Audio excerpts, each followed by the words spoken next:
Battle of China.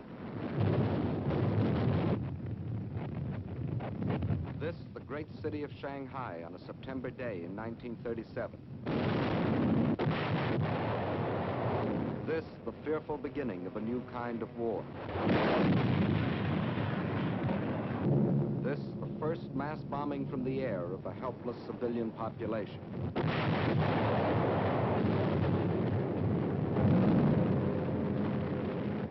Why?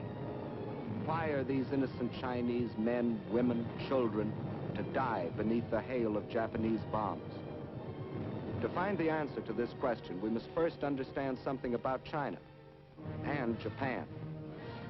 And to understand China, three facts must never be forgotten. China is history. China is land. China is people.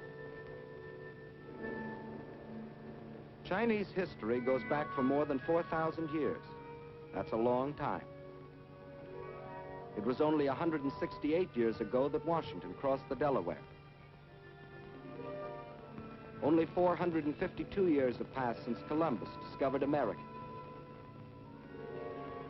It's 1,500 years since the world saw the fall of the ancient Roman Empire. 3,400 years have gone by since Moses received the Ten Commandments. 3,700 years have passed since the pyramids were built. But more than 4,000 years ago, the Chinese Empire was already in existence. And more important, so was the Chinese civilization, a civilization of art and learning and peace. Yes, China is history. And China is also land, more land than the entire continent of Europe, a third larger than the United States, and rich in raw materials. This vast area consists of China proper and 4 outer provinces. To the north is Manchuria, huge and desolate, but abounding in raw materials. Next to Manchuria are Mongolia and Xinjiang. Here lies the Gobi Desert, a vast plateau twice the size of Texas, inhabited by nomad tribes who lead their camel caravans back and forth over ancient trade routes. To the west is Tibet, the icy roof of the world, its borders encompassing the eastern end of the Himalayan mountains, the mystery land that few have entered. And from these vast mountains of the west rise the 3 great rivers which are China's lifeblood. The northernmost of these is the Huanghe, the Yellow River, often known as China's sorrow because of its frequent flooding. Far to the south flows the Sikiang, the Pearl River, which enters the sea past the great ports of Canton and Hong Kong. But the greatest river of all is the one that flows between, the Yangtze, winding for 3,000 miles through the heart of China, bringing fertility to the good earth and bearing upon its broad waters half the commerce of China. Yes, China is land, next to Russia, the largest country in the world. But most important, China is people, 450 million of them.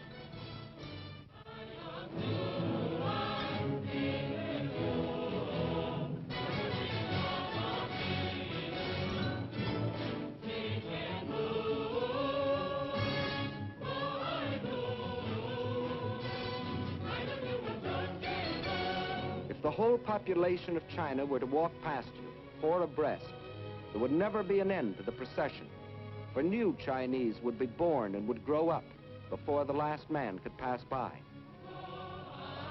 Of every 5 persons on the face of the earth, 1 is a Chinese.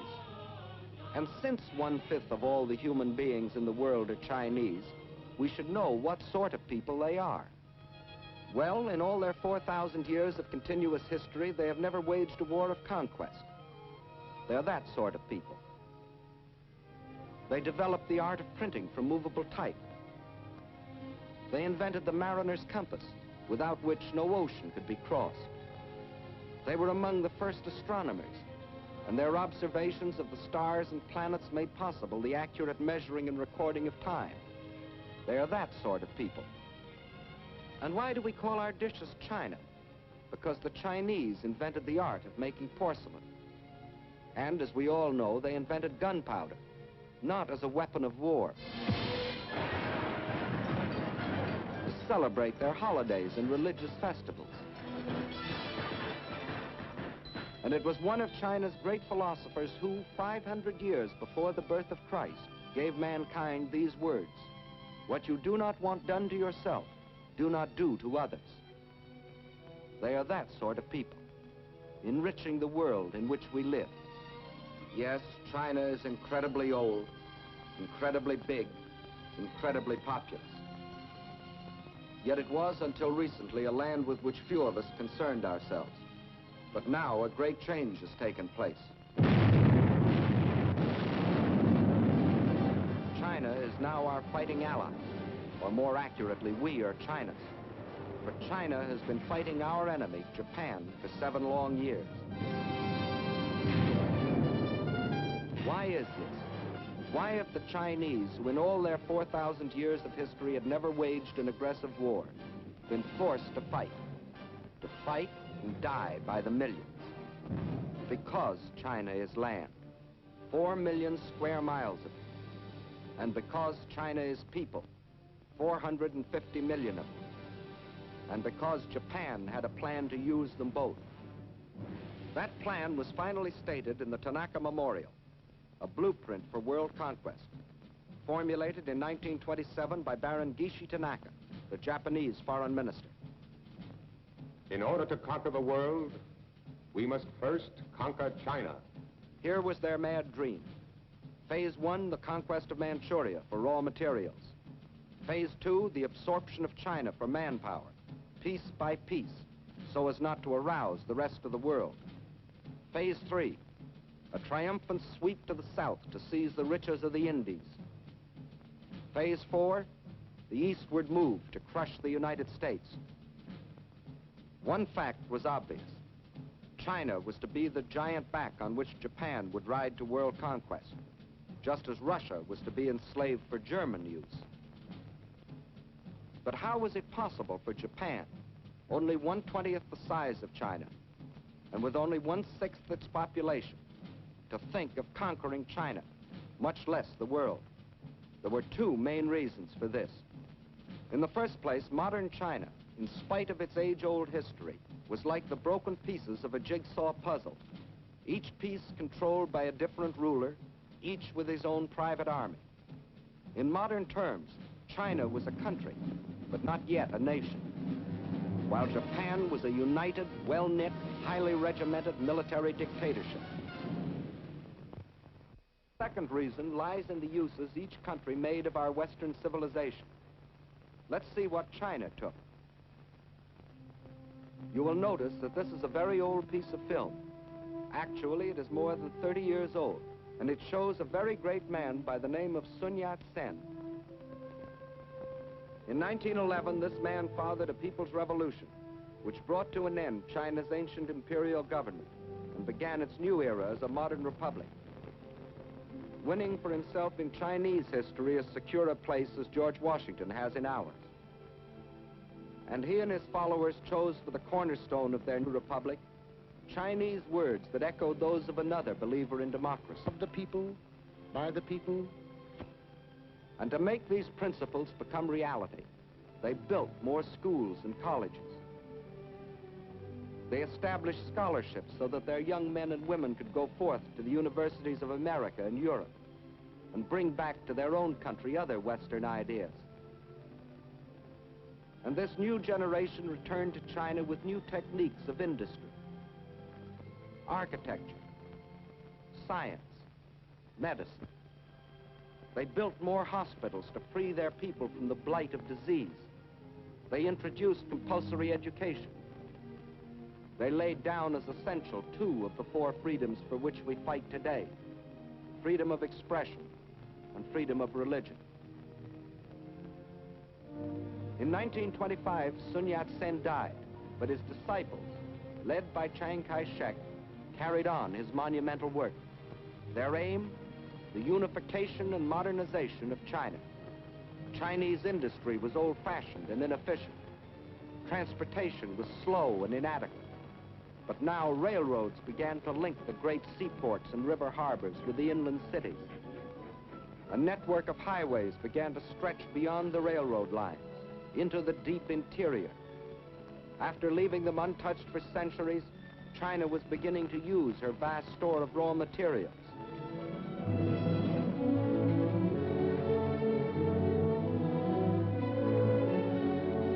And soon the tools and machines of the new factories were delivering the goods and products for China's new economy.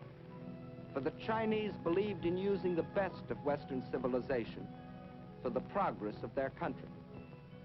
And while they were building this new nation, just a day and a half by steamer across the Yellow Sea lay Japan. Here the God Emperor and his fanatic warlords were using this same Western civilization for one purpose and only one: to create one of the world's most powerful war machines.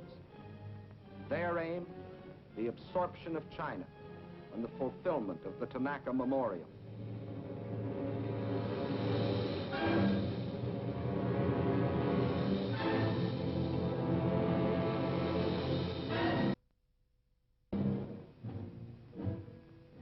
For years, Japan had deliberately copied military weapons and industrial techniques discovered in other countries. For years, Japan, under the pretext of lacking raw materials for industry, had been buying in every corner of the world materials not only to build this war machine, but materials which could be stored to feed it in the war of conquest they were planning. For years, while other nations were trying to outlaw war by reducing armaments, Japan was feverishly and secretly building a modern army, a modern navy, a modern air force to strike its infamous blow at the civilized world. And we all now know about the islands in the Pacific that Japan fortified in violation of all international treaties. These were the reasons why it was possible for Japan, only 1/20th the size of China, and only 1/6 the population of China, to think of conquering China as the first step to world conquest. And as you have seen, in 1931 they embarked on phase one, the occupation of Manchuria. The small bonfire that the Japanese lit in Manchuria was to grow and spread with uncontrollable fury until the entire world was aflame.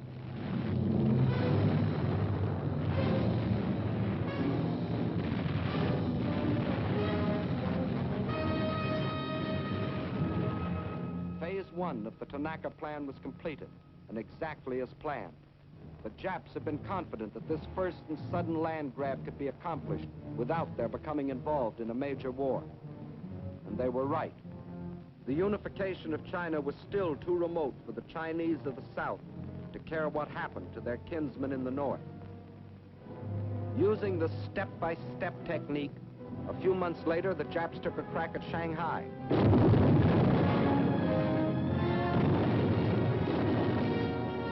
The Chinese resistance was so great, they hastily called that deal off, waited another year, and then struck in the north again, carving the province of Yehol out of China proper. This, too, they got away with. The world criticized, the Chinese protested, but still the Japs got what they wanted, another piece of China, and without a war on their hands. And to rule over Manchuria and Yehol, the Japs then set up a puppet government under their stooge, Henry Puyi, the Chinese quisling prince. But the leaders of New China remembered that in other centuries, other barbarians had invaded their country. The evidence still stood in the Great Wall, built by their ancestors more than 2,000 years earlier, and stretching for 1,400 miles across mountain and desert to protect themselves from the barbarians of the north. Of the Great Wall, it has been said that it is the only work of man which would be visible from the moon. But the Chinese knew that modern barbarians can't be stopped by a wall, however strong or high.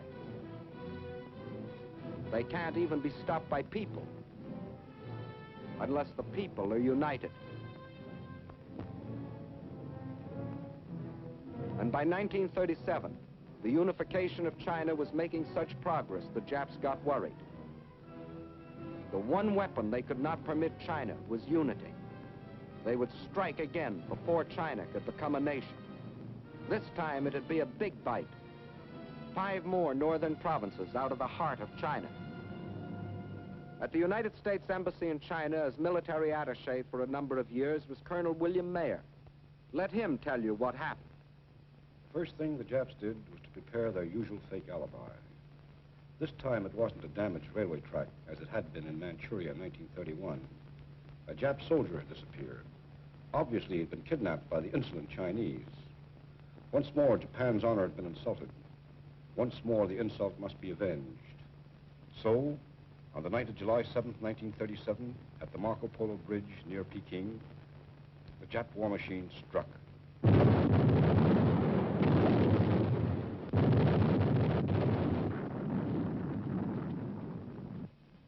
Within the space of a few weeks, the invaders were in control of Tientsin and Beiping. It looked as if the Japs were going to have another walkover.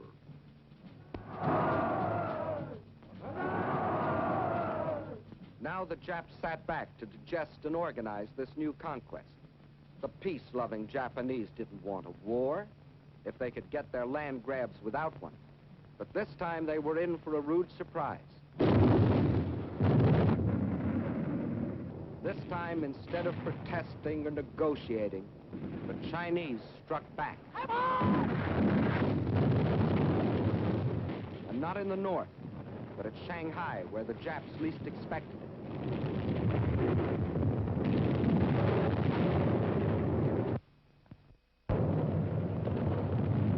To understand the fighting that followed, we must know something about the city of Shanghai itself.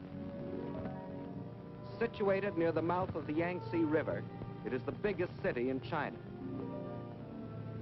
As the largest seaport in the Far East, it dominated the commerce and foreign trade of China. And through its great docks and channels passed most of the wealth of the Orient.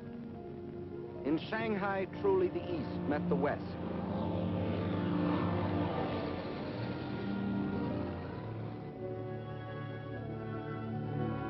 And within this city of 3.5 million Chinese was another city, the foreign settlement, made up of the French concession and the well-known international settlement.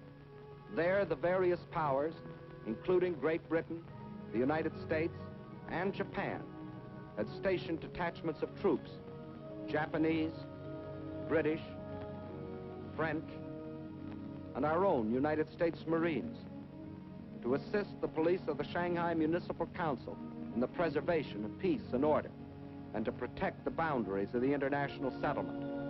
These detachments were limited in size, but the Japs secretly, and in violation of all treaty agreements, had increased their garrison so that when fighting started on the border of their concession in August of 1937, they thought they were fully prepared for any eventuality.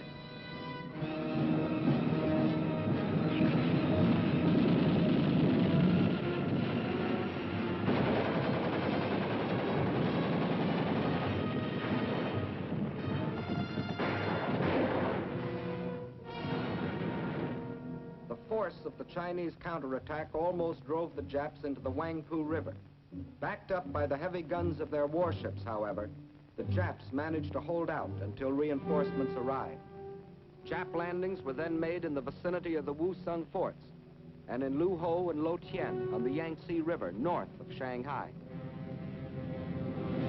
The Chinese drew back to positions 5 or 10 miles inland, where they could secure some protection from the heavy Jap naval gunfire.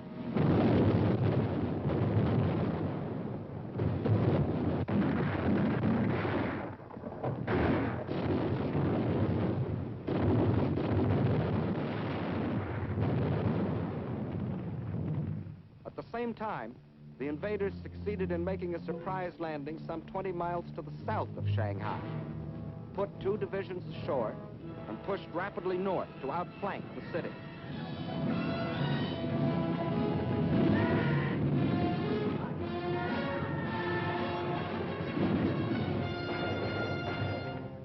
The Chinese position was thus made untenable, and a withdrawal was ordered to the west and to the south, toward Nanking and Hangzhou. But only about half of the Chinese army that had fought at Shanghai was left to withdraw. Meanwhile, enraged at the very idea of anyone resisting the Imperial Japanese might, the Japs took their vengeance upon the civilian population of the city, a city without guns or planes to defend itself, and deliberately slaughtered thousands from the air.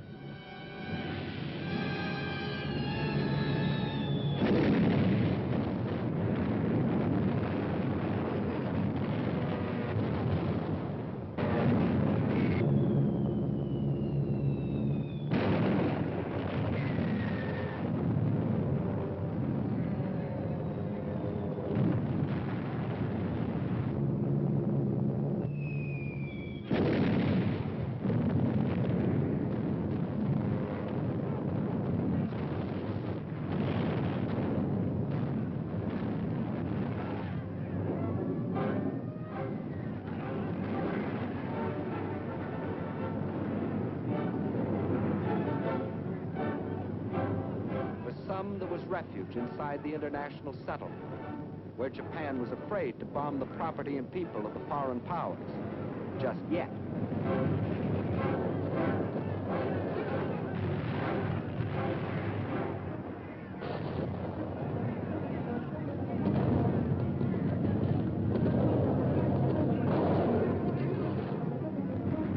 But there was not room for all. And for each who found safety inside, there were thousands huddled beyond the gates, standing helpless and undefended against the Jap attacks. There was no escape for these surging and panic-stricken people. They could only scurry through the narrow streets, pushing and packing themselves into the center of the city, to be trapped and buried alive in the collapse of bombed and burning buildings.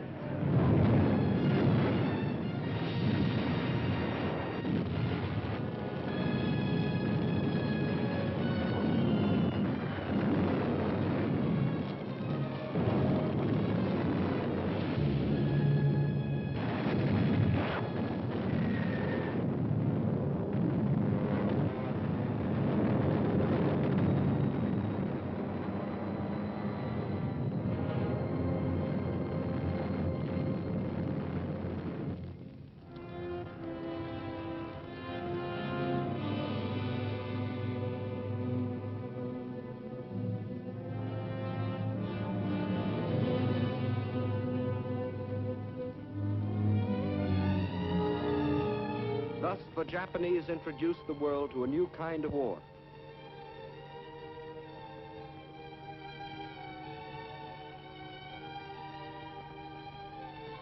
A war of deliberate terrorization, of deliberate mass murder, of deliberate frightfulness.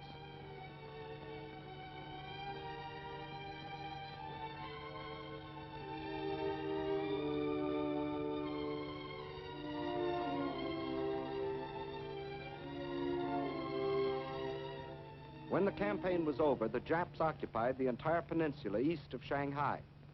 Reorganizing rapidly, they then launched a coordinated drive on Nanking. One column pushed along the railroad while another swung further to the south. This column then split and continued its drive, hoping to cut off any possible retreat of the Chinese armies defending Nanking. It was here in the Yangtze that the blood-crazed Japs attacked an American gunboat, the USS Panay, despite its distinctive markings.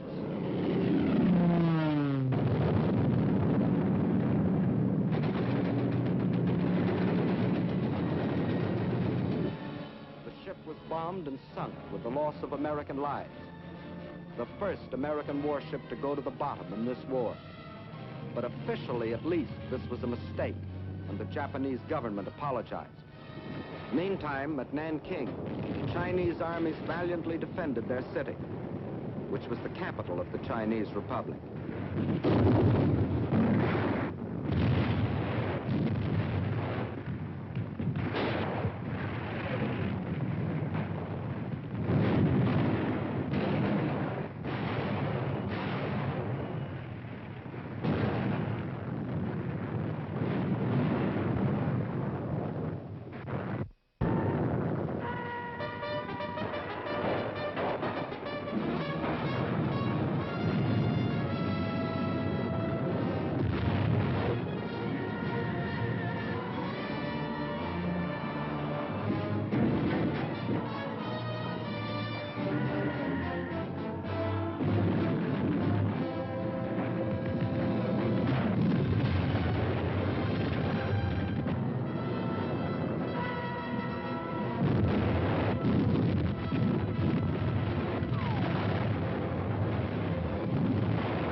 Japanese power was too great, and after a battle lasting but a few days, the city fell to the invaders.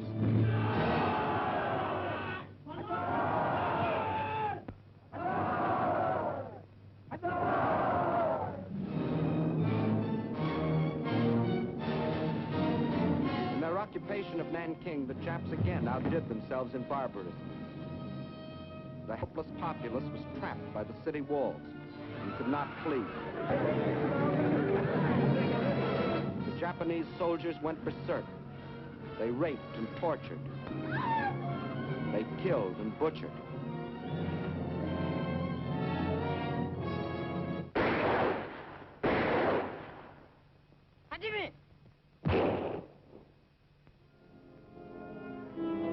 In one of the bloodiest massacres of recorded history, they murdered 40,000 men, women, children.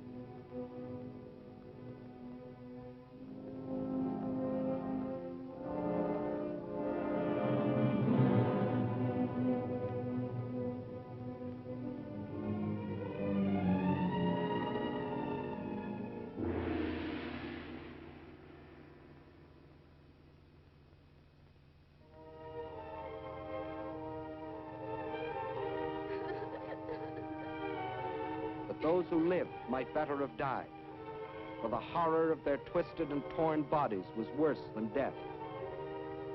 These scenes were photographed by an American missionary and smuggled out of China after the rape of Nanking.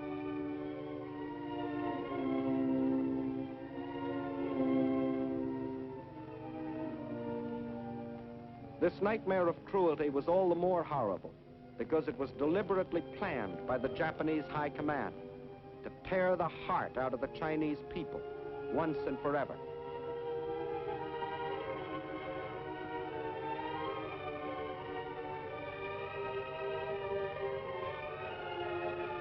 And then it happened. That which Sun Yat-sen had dreamed of, that which Chiang Kai-shek had toiled for, that which is stronger than stone walls had at last been born in China, the will to resist. 青年们，有钱的出钱，好，来打倒日本人，一定要打回老家去。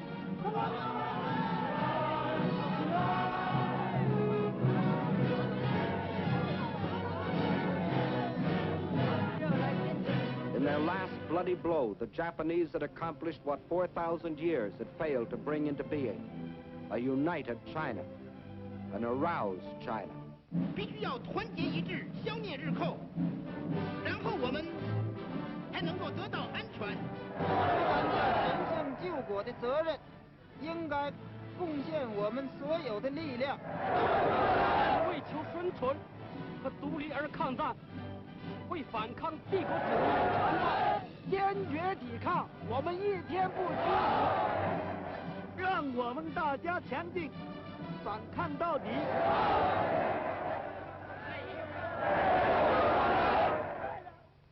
But the Chinese knew that the will to resist was not by itself enough. They knew that China must develop the power to resist also. And this cannot be created in an instant. So they too made a plan. And it was this: they would slowly yield territory, piece by piece, while they developed the power and built the weapons to rid the land of its invaders.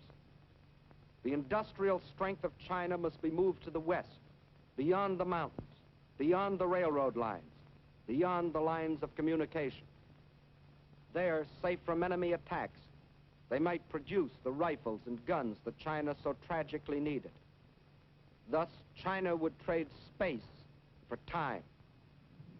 Space for time to blow up the roads.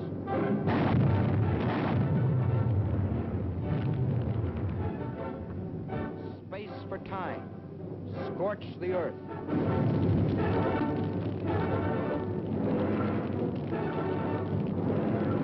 Space for time, blow up the factory building. Leave nothing to the invaders. And then the people rose and moved, riding, walking, crawling.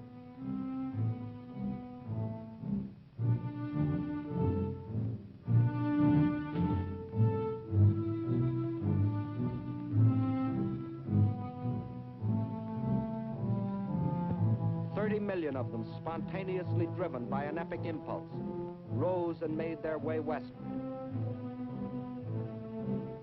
The earth teeming with them, moving westward on a trek that stretched through 2,000 miles of roadless wilderness. Thus the world witnessed one of the most amazing spectacles in human history, the greatest mass migration ever recorded. Whatever could be of use and could be moved, the Chinese took with them on a Homeric journey. Their libraries, their schools, their hospitals, all dismantled and carted away. The machinery from over 1,000 factories, weighing over 300 million pounds, was moved away in trucks and ox carts and on their backs, 2,000 miles away, 2,000 miles westward. Wherever they could, they gathered along the few remaining railroads, waiting, hoping for some chance to ride part of the way toward their westward goal. And when they had packed the last train with the last ounce of humanity and machinery, the tracks themselves were taken up, rail by rail, tie by tie, to be transported westward, to leave nothing for the enemy.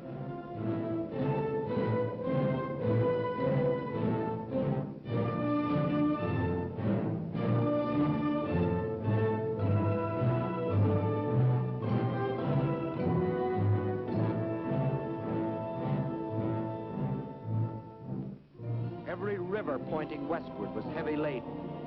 Every sampan, every barge was pressed into service, weighted down to the water's edge with the precious tools for new China.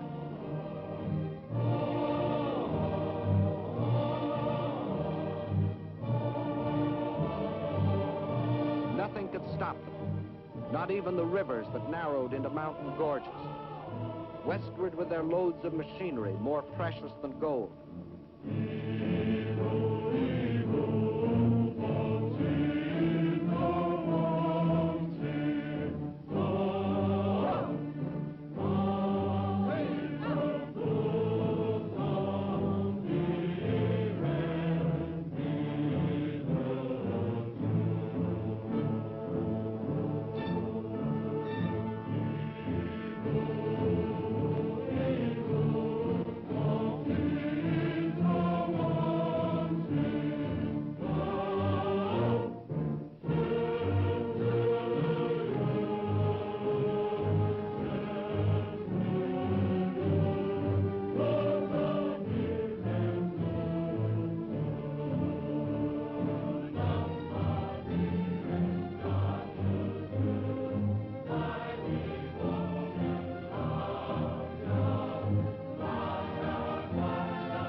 Measured by the mile, by feet, by inches. The trail they broke was moistened every step of the way by their sweat. Where there were no trains, no boats, no ox carts, there were still willing hands and willing feet and straining backs. 30 million people moving westward. Westward from the invader. Westward from slavery and death. Westward to freedom.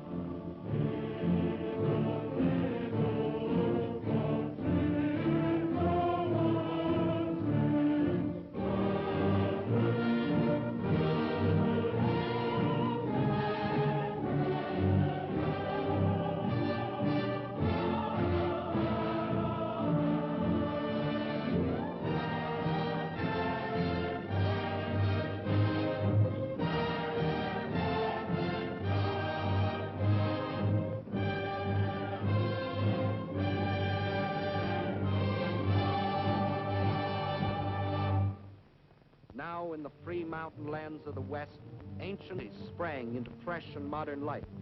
Chief of them all was the new capital of free China, Chongqing. Here on the cliffs high above the Yangtze River, the Chinese had reestablished their government. They knew, however, that the people of the city would not be safe from Jap air raids. The memories of Shanghai were fresh in their minds. And in the sandstone cliff on which the city is built, thousands of workmen rushed the construction of enormous caves as shelters for the people and for the pitifully few machines more important than life. To the Japs, Chongqing became the heart of the Chinese nation they were determined to conquer. Destroy Chongqing, and they would break the spirit of New China.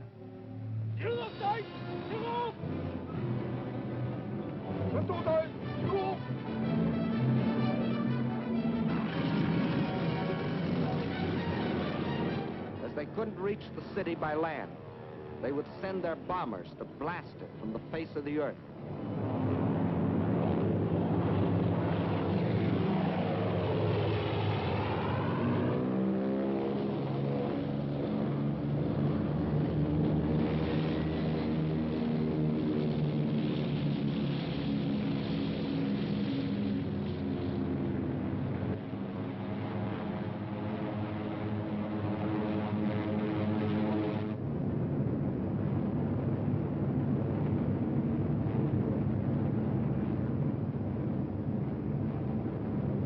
Against these Japanese armadas, slow and obsolete Chinese planes made a suicidal attempt to defend Chongqing.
Neither Japanese planes nor Japanese bombs could destroy the life of the city.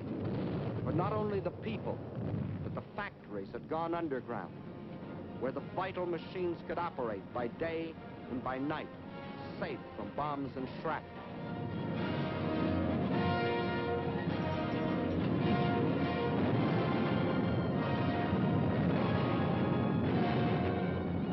This time, the Chinese had anticipated their enemy. In spite of bombs and fire and destruction, this time the Chinese stood fast.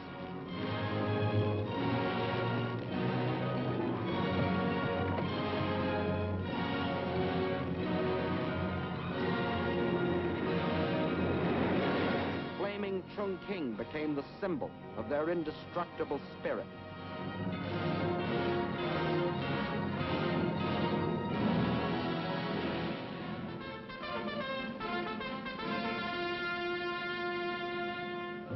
Now the call to arms sounded throughout New China.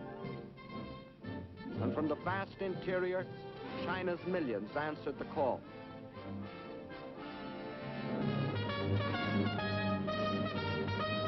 They came from the south and from the north, from the east and from the west, to form a people's army. With a new faith in their hearts, men and women left their homes and farms to fight for something bigger now than each man's home, and each man's farm, and each man's life. They were fighting for New China.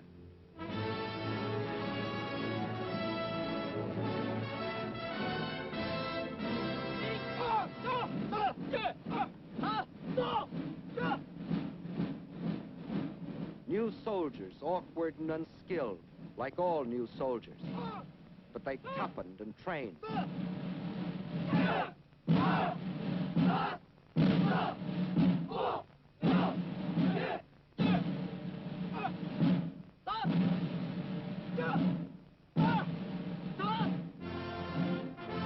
They learned the discipline and order of drill.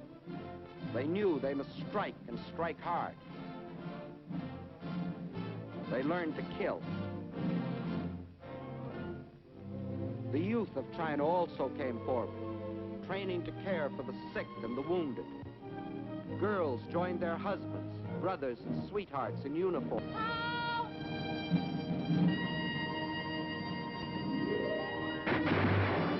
And to the aid of China came volunteers from other lands, men who pledged themselves to fight against tyranny and oppression no matter where. Americans like the legendary Colonel Chennault and his Flying Tigers, who, with their few American planes, were knocking down enemy planes at the fantastic ratio of 20 nips to 1 of their own. The Japs had hoped to ride to world conquest on the back of the giant Chinese workhorse. Phase 2 of the Tanaka Plan called for breaking the horse to their will, but the great patient horse refused to be broken. The enraged Japs saw their whole plan of conquest bogging down. So they set out to drain the giant's strength by cutting the arteries through which flowed China's lifeblood of supplies. They penetrated along the rivers. Railroads destroyed by the Chinese were rebuilt with slave labor as the Japanese moved inland to secure control of key rail lines and important communications. And China's supply lines from the outside world were cut off by Jap warships blockading the coast. The Japanese strategy was the isolation of China. Port after port was occupied. This meant China was being cut off from supplies she couldn't manufacture for herself. Supplies she was getting from her Western friends. Without oil, gas, guns, and planes, China was doomed. With the whole of the Chinese coast in the hands of the Japs, there would only be 2 routes over which to bring the vitally necessary materials. From Indochina, a narrow-gauge railway ran inland from the sea to Kunming, connecting with a truck road that went to Chongqing. But its capacity was limited. And then there was the old trail of the camel caravans from Russia across the Gobi Desert, which could bring in even less. Not only did these routes provide too little for China's needs, but they were too near Jap territory to be safe. There was only one other possibility. In Burma was a railroad that ran from the port of Rangoon to Lashio. Separating it from the truck road at Kunming were hundreds of miles of high mountains and deep river gorges. If this stretch of tortuous mountain trails could be replaced by a modern highway, where now only pack trains could pick their plodding way, China would have a practical supply route to Burma and the sea. Several internationally known firms of engineers were called in to do the job. They said the work might be completed in 6 or 7 years, if China could supply them with the most modern machinery. But China didn't have the modern machinery, nor did she have the 6 or 7 years. So she began building the road with her bare hands.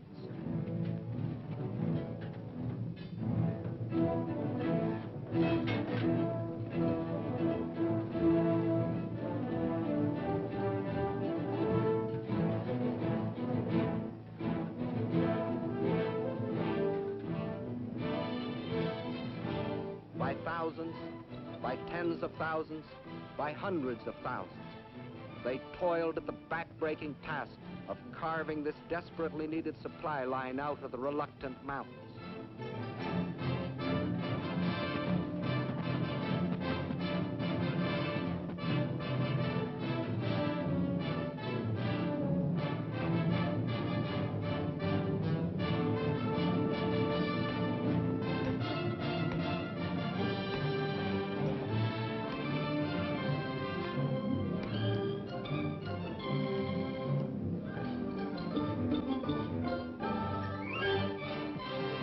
Out of their toil and their sweat, they created the Burma Road. Not in 6 or 7 years, but in less than 12 months. a monument to the new spirit, to the new China.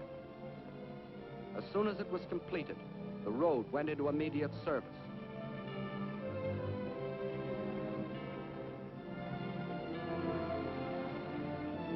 By thousands, the trucks shuttled back and forth between its terminals, climbing to nearly 10,000 feet, around hairpin curves, along the edges of sheer precipices, where passing trucks had barely 1 foot of clearance. And the blood plasma of new supplies flowed steadily over China's lifeline to the sea, protected by Colonel Chennault's incredible flying tigers. But Chinese sacrifice cannot be measured only in miracles of construction. It must be counted, too, in the tragedy of destruction. For while still the Burma Road was being built, the invading Jap armies had fanned out and straddled fully 2/3 of the railroad lines of the country.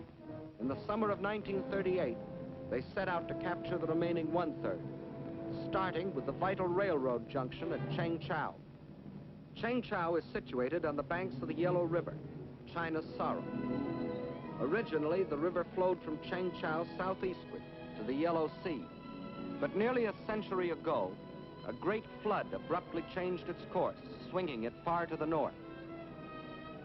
For generation upon generation, as the spring floods rushed down to the sea, thousands of Chinese worked on the dikes to hold the river in its new course, protecting their homes and their crops.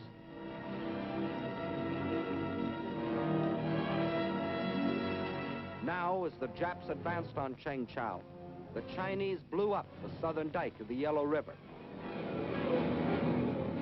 thus loosing a flood between themselves and the Japs.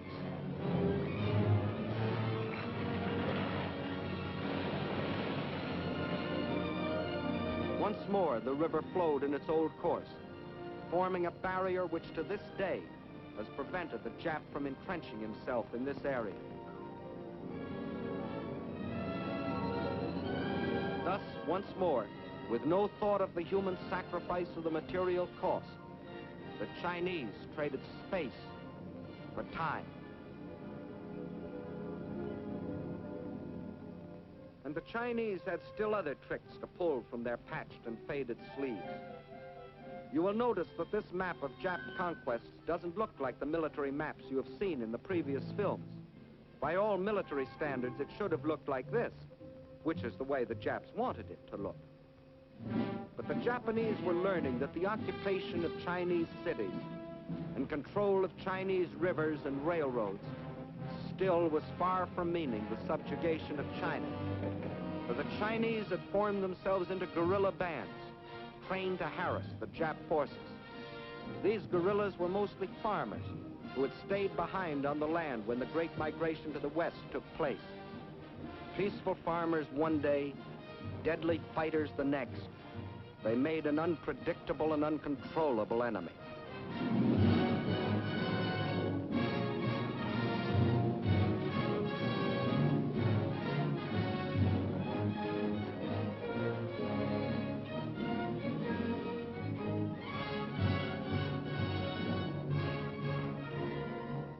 The Japs held the lines of communications, but in the pockets thus formed, these unconquerable guerrillas constantly sniped at the Jap invaders.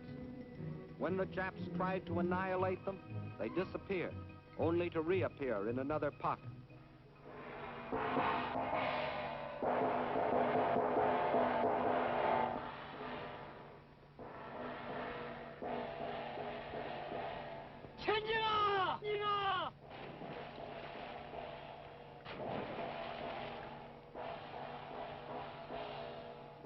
Attacking with speed and surprise, they ambushed enemy patrols.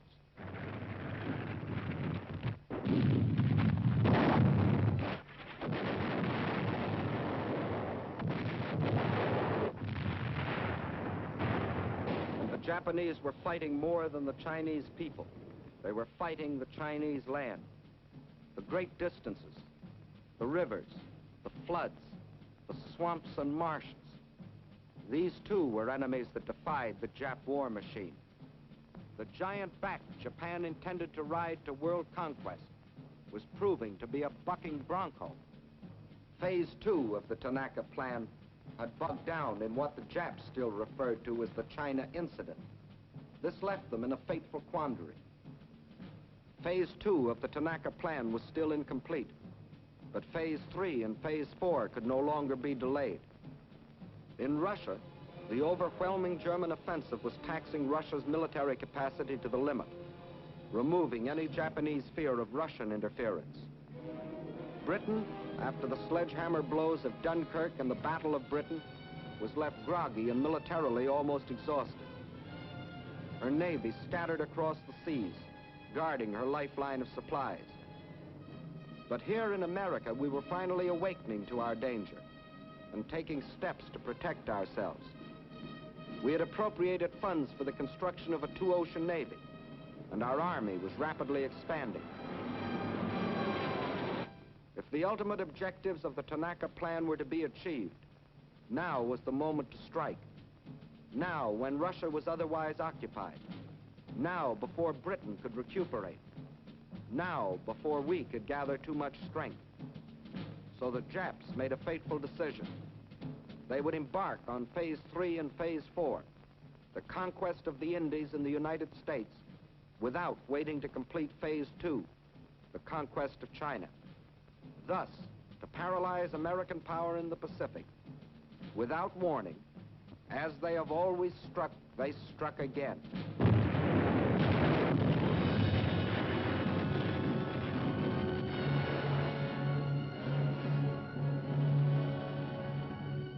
According to all the rules, China's position should now be greatly improved.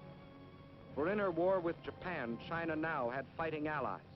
Ourselves, the British, the Dutch. But it didn't work that way for China. For in those tragic early months of 1942, when we sustained defeat after defeat at the hands of our common enemy,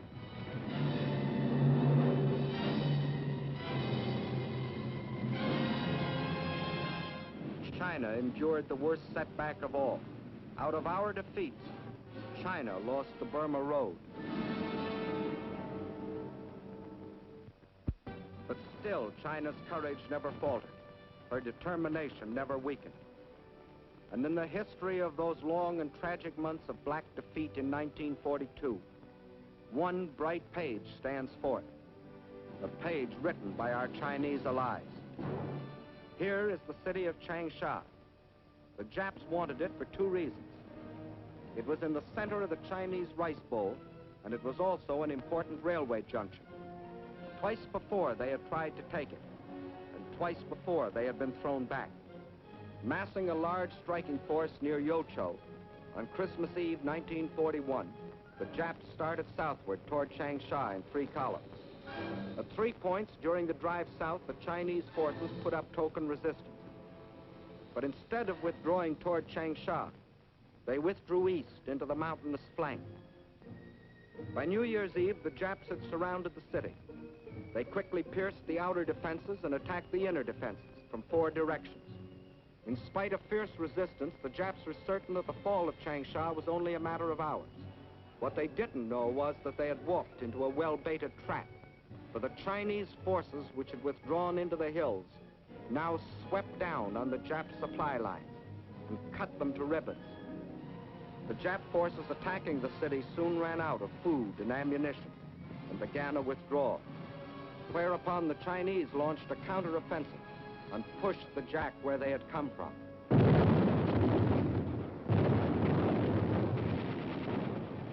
The Jap column was forced to run the gauntlet of continuous attack by the pursuing Chinese forces.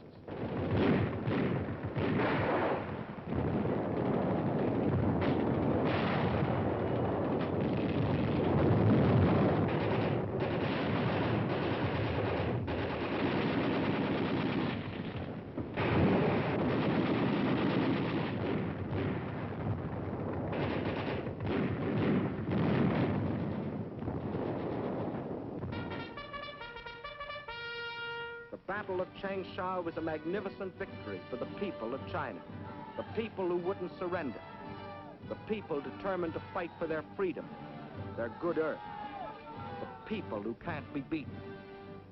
And as 1944 dawns, there is another and greater story being written. From the Aleutians to the South Pacific, we are on the offensive. In the jungles of New Guinea, in the Gilbert and Marshall Islands, on the shores of New Britain, on the broad Pacific waters, Japan faces the daily expanding power of the nations she attacked.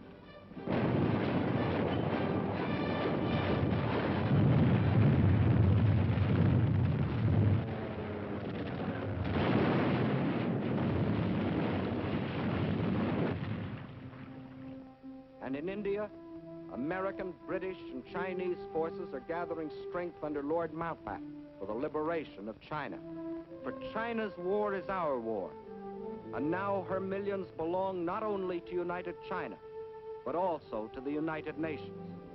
Leader of our American forces is General Stilwell, who has the unique honor of being the Chief of Staff of all the Chinese Expeditionary Armies. Division after division of picked Chinese troops are being flown in our planes from China to India, where they are armed and equipped with the most modern American weapons. Trained and hardened to spearhead the coming drive against Japan. Through enemy-held territory in northern Burma, the new Lido Road is being pushed. Over mountains, through jungle and swamp, from India to China, to connect with the old Burma Road. In the jungle on either side, American and Chinese patrols protect the road and strike at the Japs. Their supplies and ammunition brought in by plane and parachute.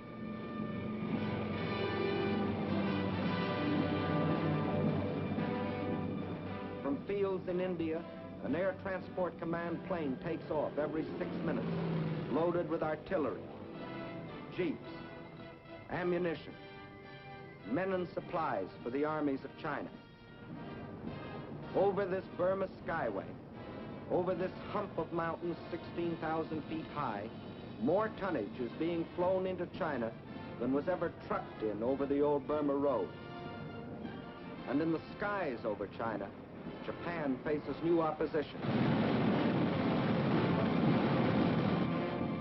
Young Chinese, many of them trained on the fields of Arizona, New Mexico, California, fly and fight beside their American comrades.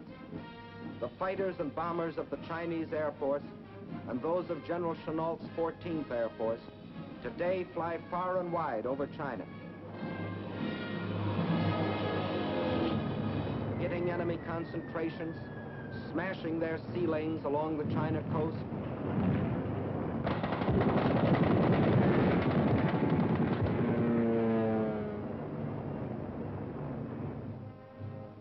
The same people that moved a nation 2,000 miles, that built the Burma Road, are building airfields out of stones, mud, and patient, tireless hands.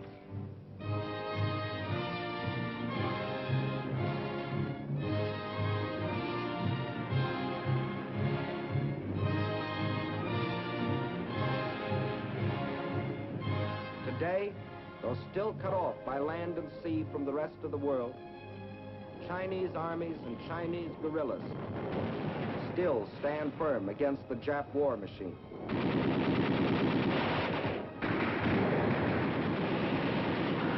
The oldest and the youngest of the world's great nations, together with the British Commonwealth, fight side by side in the struggle that is as old as China herself, the struggle of freedom against slavery, civilization against barbarism, good against evil. Upon their victory depends the future of mankind. We in China, like you, want a better world. Not for ourselves alone, but for all mankind. And we must have it.